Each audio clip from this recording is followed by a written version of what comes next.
नमो नमः। प्रवाचिका अहंदया जोशी संस्कृताध्ययने समेषां स्वागतम्। अधुना अग्रिमा कथा पठिष्यते। अस्तु तर्हि आरंभं कुर्मः। बहिर्जी कर्माजी जासूद पेरणीसाठी वऱ्हाडाकडे कृत झाले. विश्वास बागलाणात उतरला.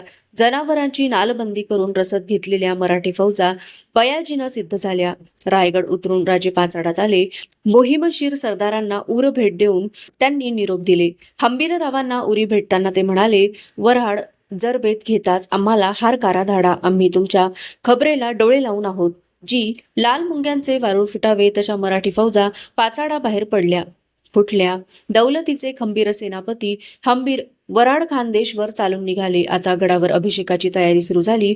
दरबारी चौक गडमंदिरे रंगोटीसाठी रंगाऱ्यांनी हाती घेतली. अंबारखान्याच्या धान्य गोणी वाळवण पाखड निवड यासाठी बाहेर पडल्या. नाशिकच्या ब्रह्मवृंदांना घेऊन अभिषेक जले आणण्यासाठी बाळंभट राजोपाध्याय गड उतरले. शिष्यांच्या तांड्यासह उत्तर देशाकडे रवाना झाले. 8 दिवस उलटले आणि कर्नाटक प्रांतातून खबर आली, जिंजीला रघुनाथ पंत हणमंते पोहोचले आहेत. ती ऐकून बैठकीतल्या हरजींना राजे म्हणाले, हे हणमंते आपले बंधू कोल्हापूर सुभा जनार्दन पंत यांच्या मदतीने आम्हाला पन्हाळ्यावर दस्त करू बघत होते. राजे, आम्ही तुम्हावर सोपवावी म्हणतो ती जोखीम हीच आहे कर्नाटक सुभ्याची. तुमच्यासारखा घरचा माणूस नामजात करावा म्हणतो आम्ही कर्नाटकावर. हणमंते काढणे बंद होणार आहेत. हरजी जी म्हणाले, पण कसल्या तरी विचारात गेले. आपला खुला सल्ला देत म्हणाले, आम्ही सोपवाल ती कामगिरी आपली मानू, पण रघुनाथ पंत मुजुमदार ते दफ्तर मोलाचे, ते असे अखत्याराविना ठेवून कसे भागावे. राजांनी हसून निळोपंतांकडे बघत त्यांना नजरेनेच काहीसे फरमावले. ते उचलत निळोपंत बाहेर गेले. राजे हरजींना म्हणाले, मुजुमच्या दफ्तराची आम्ही व्यवस्था केली आहे, तुम्हालाही ती पसंत पडावी. हरजींना त्यांचा अंदाज येईना. थोड्याच वेळात निळोपंत अण्णाजी दत्तो व बाळाजी यांच्यासह राजांसमोर पेश झाले. अण्णाजींची मान काही वर उठत नव्हती. बाळाजींना तर आता काय आज्ञा होईल या चिंतेने पार घेरून टाकले होते. अण्णाजी, राजे त्यांच्यासमोर येत थांबले. गर्दन वर घ्या अण्णाजी, आमच्या दौलतीच्या मुजुमदारांची मान नेहमी ताठ असावीसे वाटते आम्हाला. आपण स्वप्नात आहोत की भ्रमात, असेच क्षणभर अण्णाजींना वाटले. बोलावे म्हटले तरी त्यांना काही बोलवेना. तुमचा स्वभाव हिशेबी अण्णाजी, तुम्ही मुजुमला योग्य आहात. इथे कुणबौरयतेला धारामाफीचा संबंध नाही. आम्ही हस्तक्षेप करण्याचा सवाल नाही. तुमचा वकूफ जाणून मुजुमची अखत्यारी आम्ही तुम्हाला इतमामाने बहाल करतो आहोत. तुम्हावर आमचा कसलाही रोष आकस नाही. तुम्ही आबासाहेबांच्या सुरनिसांना शोभेल असेच बोललात. डोळ्यात दुखरेपण दाटलेले राजे क्षणभर थांबले. आम्हाला भली जाण दिलीत आम्ही केल्या गैरवर्तनाची, पठाणी गोटात गेल्याची. ती चूक निस्तरायला आम्ही आणभाके न बांधले आहोत. तुम्ही आबासाहेबांच्या हाताखाली धाराबंदी नमुन्याची बांधली. आता त्यांच्या मुजुमदारीचं दफ्तर मेळात घ्या. आमचा विश्वास आहे तुम्ही निष्ठेनं सारं कराल. जी मरणाची तयारी केलेल्या अण्णाजींना मरातब देणाऱ्या राजांसमोर काय बोलावे तेच कळेना. एक मात्र ध्याने ठेवा अण्णाजी, मुजुमचा संबंध संपत्तीच्या हिशेबाशी आहे. आमच्या आणि बाळराजांच्या नातेसंबंधांचा हिशेब तो नाही कधी होऊ शकत. तेवढं सांभाळून असा. राजे तसेच बाळाजींच्या समोर आले. कारण नसता त्यांचे मन खंडोजी आणि चिटणीसांची जोड ताडून गेले. चिटणीस, तुमची देखणी लिखावट पारखून तुम्हास आबासाहेबांनी हाताशी घेतलं. तुम्हीही मकबुरानं दौलतीची कलमी सेवा केलीत. तुम्ही जुने वडीलधारी आमच्या बाबीनं पन्हाळ्यास जाणारा गुप्त खलिता रेखण्यास नकार दिलात तुम्ही. पण चिरंजीव अवजींना चिटणीसी शिक्के मुद्रा देऊन त्याच कामासाठी मासाहेबांकडे धाडलं तुम्ही. 3 तऱ्हेच्या गफलती झाल्या यात तुमच्या चिटणीस. तुम्ही शिक्के मुद्रा दुसऱ्या हाती दिल्या ही एक, जे स्वतःला पटलं नाही ते चिरंजीवांना पटावं ही उमेद धरलीत ही, आणि ना नकार ना होकार अशी तोड काढल्याच्या समाधानी भ्रमात राहिलात ही. चिटणीस, राज्याला 2 बाबी मोलाच्या, कलम आणि कट्यार यांची परस्परात जोड असेल तरच दौलत नांदती राहते, वाढती चढती होते. राजांना हत्यार दुसऱ्या हाती देऊन मैदान मारता येत नाही. चिटणीसांना कलम दुसऱ्या हाती देऊन दफ्तरी कारभार कधी राखता येत नाही. तुमच्या हाती कलम आहे ते एक जबरी हत्यार. स्वतःलाच ते कारीगर होणार नाही याची दक्षता घेऊन हाताळा. तुमची चिटणीसी आम्ही तुम्हाला सन्मानपूर्वक सुपूर्द करतो आहोत, ती त्याच जोखमीनं सांभाळा. जी आज्ञा बाळाजींना केल्या सेवेत हे असे काही कधी थोरल्या स्वामींकडून ऐकायचा प्रसंग आला नव्हता. हरजींची मुद्रा समाधानाच्या तृप्तीनं उजळून निघाली. चिटणीस मुजुमदार निघून गेले. दाटून आलेल्या शांततेचा भंग करीत निळोपंत म्हणाले, करे पठाराच्या मोरेश्वर गोसाव्यांची फिर्यादी तक्रार आली आहे स्वामी. कसली? फौजेच्या.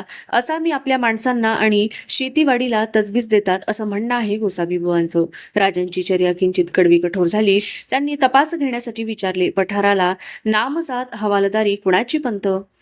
जिवाजी नारायणांची. त्या जिवाजींना करडी समजत्या. गोसावी बुवांच्या माणसास सेतापोतास गुराढोरास काडीचीही तजवीज न देणे. फिरून बोभाटा आला तर एवढी ती गय धरली जाणार नाही. सोलापूरच्या किल्ल्यावरून हलविल्या जाणाऱ्या 25 तोफा त्या भागातील मावळ्यांनी हस्तगत केल्याच्या बातमीने राजांना आठवण झाली. ते म्हणाले, निळोपंत, सरलष्करांचा हार कारा येईल, त्यावर ध्यान ठेवा. आम्ही सोलापूर सांगोला भागात उतरणार आहोत. निळोपंत नाशिककडून आलेले अनंत भट, केशव पंडित, उमाजी पंडित, कवीजी यांच्यासह राजांच्या भेटीला आले. हातातील पसरत्या पंचांगावर एकदा अखेरची नजर टाकून अनंत भट म्हणाले, येत्या माघ शुद्ध सप्तमीचा दिवस सर्व दृष्टींनी अभिषेकास शुभदायी आहे स्वामी. पंचमीपासून विधींना प्रारंभ करता येईल. ठीक आहे निळोपंत, या मुहूर्ताची आवतनं सिद्ध करा. जी फोंडा प्रांतातून भीमगडच्या हवालदार नागोजी इंगळ्यांकडून एक शिफारस आली आहे स्वामी. निळोपंतांनी दफ्तरी काम पेश घातले. कशाबद्दल आहे पंत? भीमगडच्या तर्फेला नागोजी नाईक सरदेसाई राहतात. त्यांनी तांबऱ्यांच्या हमल्यातून गडाभोवतीच्या खेड्यांची मर्दानगीने राखण केली आहे. त्यासाठी अंतरुज भागातील हेमाड, बारसे, चंद्रवाडी गावठाणाची सरदेशमुखी त्यांना मेहेर व्हावी अशी शिफारस आहे भीमगडच्या हवालदारांची. पंत, त्या हमल्याचा सारा करिणा हस्तगत करा. फोंड्याचे मुद्राधारी धर्माजी नागनाथ यांच्या सल्ल्याने जासूदान करवी खातर जमा घेऊन मगच दस्तके करून द्या सरदेसायांना. आज्ञा स्वामी. निळोपंत मुजरा घेऊन सर्वांसह निघून गेले. मोकळ्या बैठकी महालात राजे पायफेर घेऊ लागले. पावला गणिक आठवणींची काटेफणी मनाचे ओरखाडे काढू लागली. लिंगाण्यावरून दरडीत कुडी झुकून दिलेली गोदावरी, चितेवर चढलेल्या निर्धारी मासाहेब, नगरच्या कोठीत कोंडून पडलेल्या दुर्गा, स्त्री जीवन केवढ्या कठोर परीक्षेला जुंपलेले. राजांचे मन ठिपकू लागले. पिळ पडत जाणाऱ्या वेदनेला कडव्या संतापाचे रूप येत चालले. एकच एक थाप मनावर थडथडत आदळू लागली. नगर नगर. इतक्यात दिवाकर गोसावी आल्यात. ही पहाऱ्याने वर्दी आणली. राजांचा पायफेर थांबला. मंजुरीसाठी हात आपोआप वर झाला. दानाध्यक्ष मोरेश्वर पंडितराव कफनीधारी दिवाकर गोसाव्यांसह आत आले. राजांनी गोसाव्यांचे कुशल घेतले आणि समर्थांबद्दल विचारले. समर्थांचा मुक्काम कोठे आहे गोसावी? कसे आहेत ते? सद्गुरू सज्जनगडी आहेत. थोरले छत्रपती गेल्यापासून वृत्ती उदास आहे. दिवाकर गोसाव्यांनी उत्तर दिले. गोसावी, तुम्ही जात आहात? तुमच्या सांगती आमचे राघव अनंत येथील समर्थांच्या दर्शनासाठी. बुवांना आमचा दंडवत सांगा. आम्ही माघ शुद्ध सप्तमीला अभिषेक घेतो आहोत. समर्थांचा कृपाहस्त आम्हाला लाभावा. आशीर्वाद देऊन आम्हास धन्य करावे. आता त्यांच्या खेरीस आशीर्वाद घ्यावा असे कुणी नाही आम्हाला. राजांची चर्या कष्टी झाली. दिवाकरांनाही ती जाणवली. त्यासाठीच ते आग्रहाने म्हणाले, राजे, तुम्ही जातीनं आलात सज्जनगडी तर तेच योजून होतो आम्ही, पण आता आम्हाला केव्हाही गड सोडून वराडात उतरावं लागेल. समर्थांना हे सांगा. राघव अनंतांना जाताना बरोबर घेऊन जा. पंडितराव, राघवपंतांबरोबर समर्थांना आमंत्रण देण्याची व्यवस्था करा. बुवांना मानवस्त्रे व देवास पोशाख जवाहीर पाठवा. नमस्कार करून बाहेर पडणाऱ्या कफनीधारी पाठमोऱ्या दिवाकरांना बघताना एका विचित्र किचकट विचाराने राजांना घेर टाकला. बोहलं सोडून समर्थ लग्न मंडपातून निसटले. तपसाधना करून त्यांनी अनेक मठ उठविले. शिष्यगण तयार केला. दासबोध ग्रंथ सिद्ध केला. संसारी जगाबाबत निरीच्छ झालेल्या त्या थोर संतांना कधी मागे पडल्या आपल्या थरल्या पत्नीची आठवण झाली असेल काय? त्या विचाराने पुन्हा दुर्गाबाईंची मुद्रा राजांच्या समोर उभी टाकली. या मर्माच्या जखमेला नगरवर चालून जाण्याशिवाय दुसरी तोडच नव्हती. 2 दिवस उलटले. वऱ्हाडातून हंबीररावांना हारकारा चांगली खबर घेऊन आला. वऱ्हाड मांडाखाली धरला आहे. साहेब स्वारीनं निघून यावं. येसुबाईंचा निरोप घेऊन संभाजीराजे, खंडोजी बल्लाळ, कृष्णाजी कंक, जानराव, हिम्मतराव अशा निवडक सरदारांनीशी गड उतरून पाचाडात आले. पागेचा 10,000 जीनबंद घोडा बाहेर पडला. उधळत्या टापांचे गरजते भिरी निघाले. भोर, पुणे, चाकण, खेड, नारायणगाव, संगमनेर, अहिवंतगड अशा मजला टाकीत भीमा, घोड, प्रवरा, गोदावरी अशा नद्यांचे पाणी घोड्यांना दावीत राजे बागलाणात उतरले. इथे रूपाजी भोसल्यांच्या जासुदांनी बऱ्हाणपूरची उचललेली खबर मिळाली. केवळ 500च्या आसपास हत्यारी बऱ्हाणपूरच्या कोटाला आहे.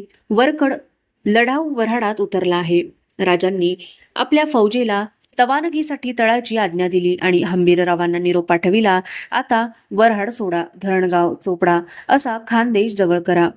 हंबीरराव हुकुमाची तामिली करीत फूल देत वऱ्हाडाबाहेर पडले. बहादूर खानाला धुमाकूळ घालणारे मराठे यकायक कुठे गायब झाले त्याचा माग आला नाही. त्याने औरंगाबाद बळकट करून सुटकेचा सुस्कारा सोडला.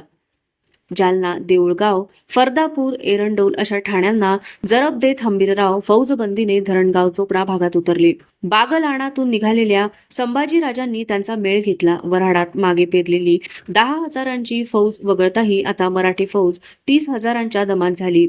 तो सेनालोळ थेट बऱ्हाणपुरावर चालून निघाला. बऱ्हाणपूर म्हणजे पंचपक्वान्नांचा मेहमानाची वाट बघत असलेला वाढून ठेवलेला शाही थाळाच होता. मध्ये तटबंदी असा भातमुदीसारखा बालेकिल्ला, त्या भोवती उघड्यावरचे संपन्न व्यापारी पेठांचे सत्रापुरे.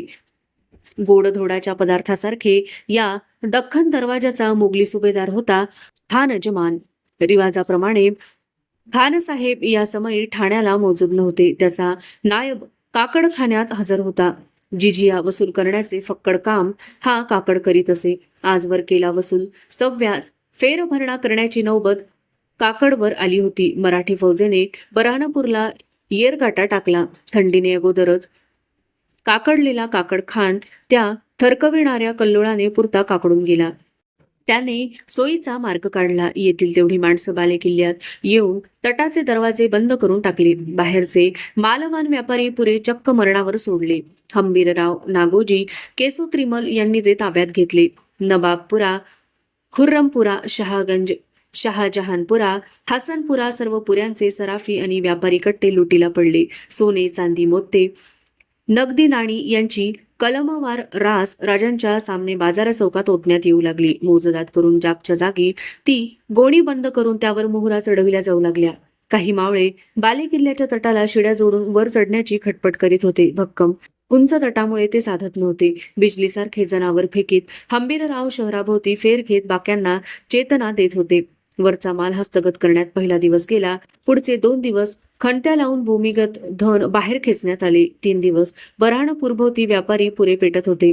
लक्षावधी गोणीबंद लूट मावळ्यांनी दख्खन दरवाजा बाहेर काढली होती. 3 दिवस संभाजीराजे आणि हंबीरराव त्या हमल्यावर जागती नजर ठेवून भिरभिरत होते. एवढ्यात जासुदाकडून खबर आली, औरंगाबादेचा बहादूर खान बळकट फौजेनिशी बाहेर पडला आहे. बऱ्हाणपूरची कुमक करण्यासाठी येतो आहे. ज्या रानवाऱ्याच्या झडपेने मावळे आले होते त्याच चलाखीने प्रचंड लुटीसह त्यांनी जळके बऱ्हाणपूर बहादुरासाठी सोडले. किमती कापड, काच सामान अशा अनेक वस्तू वाहनांची सोय नसल्याने तशाच मागे सोडण्यात आल्या. फौजेच्या 2 फळ्या करण्यात आल्या. लुटीचे डाग घेतलेली फौज पाठीशी घेत संभाजीराजे चोपडा, धरणगाव मार्गे पुन्हा बागलाणाकडे वळले. हंबीरराव, नागोजी व केसोत्रिमल पुन्हा पलटी मारून वऱ्हाडात घुसले. बागलाणातील साल्हेरीवर एक मुक्काम करून संभाजीराजांनी तिथल्या सरहद्दीवरचे गाजियापूर हे ठाणेही मारले. अगणित संपत्ती घेऊन अहिवंतगड, रामसेज, फट्टागड असे मुक्काम टाकीत राजे रायगडाकडे निघाले. बऱ्हाणपूरच्या या धामधुमीत गुंतलेल्या राजांना मागे रायगडावर घडलेल्या एका छोट्या घटनेची दखल असायचे कारण नव्हते. राजांनी मुजुमदारी सुपूर्द केलेल्या अण्णाजींना सोयराबाईंनी समाचारासाठी आपल्या महाली पेश घेतले होते. त्यांना निरोप देताना सोयराबाई अगदी सहजपणे म्हणाल्या होत्या, अण्णाजी, मुजुमदारीत भरून पावलेले दिसता तुम्ही. असे सुखासुखी आणि महाराणी असून प्रत्यक्ष रायगडावर चौकीबंद जीवन पचवायला सोयराबाई काही दुर्गाबाई नव्हत्या. राजे रायगडी परतले आणि 2 नाराज करणारे वृत्तांत त्यांना ऐकायला मिळाले. केशव पंडितांनी त्यांच्या कानी घातले, काशीचे गागाभट्ट अभिषेक सोहळ्यास येऊ शकत नाहीत. आपण सिद्ध केलेल्या विधीनुसार अभिषेक समारंभ संपन्न करून घ्यावा. पाठवून दिलेल्या धर्मग्रंथाचा स्वीकार करावा असे गागाभट्टांनी कळविले आहे. अवशिष्टा कथा अग्रिमे भागे पठिष्यते अस्ति तर्हि पुनर्मिलामः. तावन मंगलम भूयात, शुभम भूयात. नमो नमः. धन्यवादः. गागांनी समनयन नावाचा धर्मशास्त्रावरील एक ग्रंथ राजांना पाठवून दिला होता. दुसरा वृत्तांत होता सज्जनगडी समर्थांना भेटून आलेल्या राघव अनंतांनी आणलेला. समर्थांनी निरोप दिला होता, येणे होत नाही. आम्ही छत्रपतींना दिला कोदंड धारण करून सिंहासनारूढ व्हावे.